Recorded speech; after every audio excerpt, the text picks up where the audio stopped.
Listen, I hear you. It's been a long time since I've made a video on my BMW E36 Turbo LS swap. And that's mainly because it's been awesome. I haven't had to do anything to the car at all. But I've had the car for 7 years now. It's been swapped for 6. And I'm missing one thing that I've been dying for in July and August. And that is air conditioning. So this time on Low Boost, we are going to put air conditioning back in our E36 Turbo LS swap.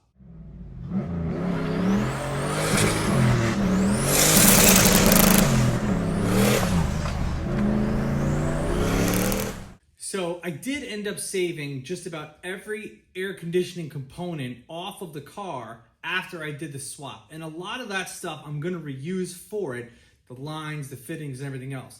But I don't think I can reuse the compressor. However, ICT BILLET makes an AC bracket for the LS swap that you can use with a Fox Body Mustang AC compressor because it's a lot smaller, and that might just clear the hood. I've never found anybody that's tried it in an E36 and that has had it clear or work. So this is gonna be the video for everybody else that's looking to do this to have it work. Now, I can't have it in the stock position, which is passenger side low, because that's where my turbo downpipe goes, and there's no other way for me to have the exhaust go out the back of the car without changing where the AC compressor is. So we're gonna mount it on the passenger side up high, and let's see if this works. The hardest part is finding a place to mount that compressor, which we're gonna try to put it like right here, which means that this has to move and this has to move, which I'm gonna have to make another one of these, which is fine, and then we'll just have to move it around somewhere. Okay, so I took my catch can off, got a lot more room there. Next up, we gotta take the old belt tensioner off and then remove those 2 bolts, and that's where we're gonna mount the beginnings of the bracket. So let's see how she does. So far, I think we're in okay shape. I'm gonna just make sure that the hood shuts, but that's about as high as it is there. And then all the brackets are there. The next thing is making sure that the AC compressor mounts there and mounts properly. That's gonna be our deciding factor. I did it off camera because it took a little bit of finagling, but I did have to dent the shock tower in, but I can fit a piece of paper in there. If it rattles, I'll have to take it all off and do it again, but I think we're gonna be okay. But it fits. I gotta reroute my blow-off valve. That's a story for another time, but LS1 with Fox Body AC bracket in an E36 fits, and the hood shuts. The only thing I don't think my valve cover can fit. I'm gonna have to try to figure out something else to get my Corvette valve cover over it. I might have to cut it up. I don't wanna do that, but if I have to, I have to. I got AC again. We're gonna continue the process of installing the rest of it and getting lines made, because if I couldn't do this, there's no sense of getting all the lines and fittings made up. But now I know I can mount it and I can drive it. Let's do it. So I'm gonna attempt to use the original dryer. That way I can continue to hook up to the original trinary switch. And these lines were long and aluminum and kinked when I took them off. So I took it to Omni in Latham, if you're familiar. They flared this and were able to put a nice end on it. They were able to put it on rubber hose, which is a lot more flexible. This stuff here, and then that's gonna run down where the original dryer location is. But that allows me to run the original AC line there. So I think we'll be in good shape with that. Since we're focusing so much on AC in this video, I want to send a special shout out to Phil, the AC man, who's located in Stillwater, New York. Phil, the AC man, has been doing air conditioning in cars, trucks, and SUVs for over 35 years and has probably forgotten more about air conditioning than you're ever going to know. I recently had an issue on my new Edge Mustang drift car, and he was great. I was able to bring the car to him, and he did a full diagnosis on the car to be able to figure out where my AC leak was. So if you're having air conditioning issues on your car, truck, SUV, you name it, make sure to reach out to Phil, the AC man in Stillwater, New York, and he can help you get your car cold again. Okay, so after a few iterations, I ended up using 2 couplings here. I have a small piece in there to hold that together. It goes straight down, comes over there, and here. Blow-off valve is moved down here just because that pipe is what I had.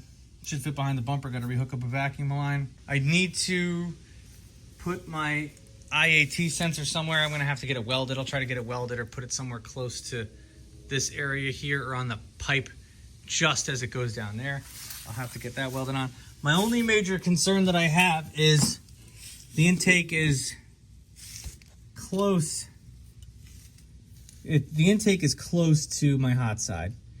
I put some heat tape on it. We're going to have to see how that goes. Worst case scenario, I have to redo it, or maybe I just put a heat shield in front of those two things. We'll see.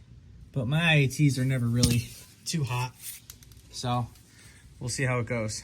This hose is going to go kind of close to the engine, not too close, so I just put some of this heat wrap on it. Should prevent it from melting. This is a cold side pipe though, so it's going to have its own defense hose because it's going to be cold on it, but no, that's going to go right here to there and then to our compressor. I have my condenser there. It fit perfectly in between the two, and I made a bracket holding it here and drilled and used some riv nuts to hold it in place. It's actually being held on by that bracket you see right here pretty well.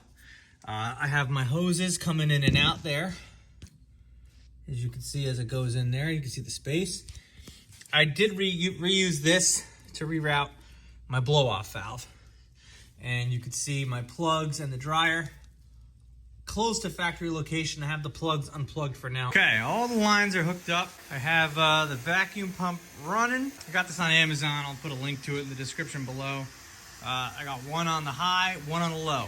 Right now, both of them are open. I'm gonna let this suck it. Oh, let's get ready to suck it! Normally it's at the 0, but right now it's -30. So it's pulling everything else that could be in the lines, pulling it all out. And then what I'll do after like a couple of minutes, I'll shut this off and then I'll leave it for a while and see if this thing goes back to 0, and that lets me know that I have leaks. But as soon as I pulled this thing back, turned it on, it went to -30 on both sides. So it leads me to believe we have a pretty good closed system. Once all the air is out and all the moisture's out, then what I could do is we could hook up refrigerant to this and shoot it in once the car is on and running. But I wanted to suck it all out and make sure I have good vacuum, which means I have no leaks, before I go ahead and put refrigerant in it, because we'll have to evacuate it if it doesn't work. Hooking up everything as best as I can. We're gonna try to charge the system. Normally it takes like 32 ounces of refrigerant, which I only have 24 here. We're gonna see how that does. And then maybe I'll add another can, because I do have longer lines than normal, but I just got the Harbor Freight R134A, nothing crazy, no additives to it. And we'll start the car and try to charge the system. With the high pressure side closed, and down there, the low pressure side is also open, but the back is closed. So it's a sealed system right now. I haven't opened the refrigerant yet, but I have it charged to -30 milligrams of mercury. So I know that the system is fully vacuumed. So we're gonna thread this guy on. Once this is tight, we'll tighten this down. This should pierce the can and allow the refrigerant to go up, right? But the problem is there's air in the line from here to here. So what I'm gonna do is we're gonna open up the can now. This is our moment of truth here. Got the can there. Try to set it upside down somewhere. We're gonna open this, and this is pressurized. I gotta evacuate a little bit of it so we actually can purge the system. So I'm gonna hit this here. It's air, air, air, air. So now we know, I'll shut this off. Now we know there's no air in the line. So when I open this up, it should charge our system. So I'm gonna turn the car on, put the AC on high, and then we'll start charging it. Then I'll have to hit the other can. Open it through.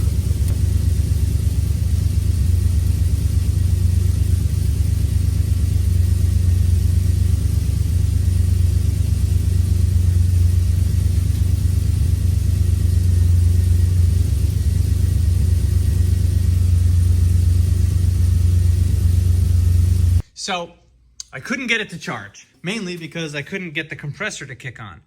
And I think the main reason is, regardless of fuses and it having power, things would go through the original DME, which I don't have. I have a Holley ECU, which I could have it routed to that.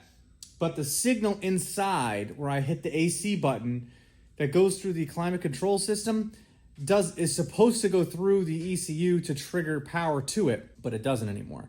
So what I'm going to do is I have to take the dash apart and run a specific power wire from the AC button inside to actually trigger the relay to kick the compressor on, as long as the pressure is above or below a certain point, which we have the pressure switches there for. So I may do that in a separate video, so make sure to stick around to watch that, because that's a whole separate video than plumbing, than on the wiring. So make sure you hit that subscribe button to stay up to date on everything I'm going to do on this, because we're so close to getting AC going in this car.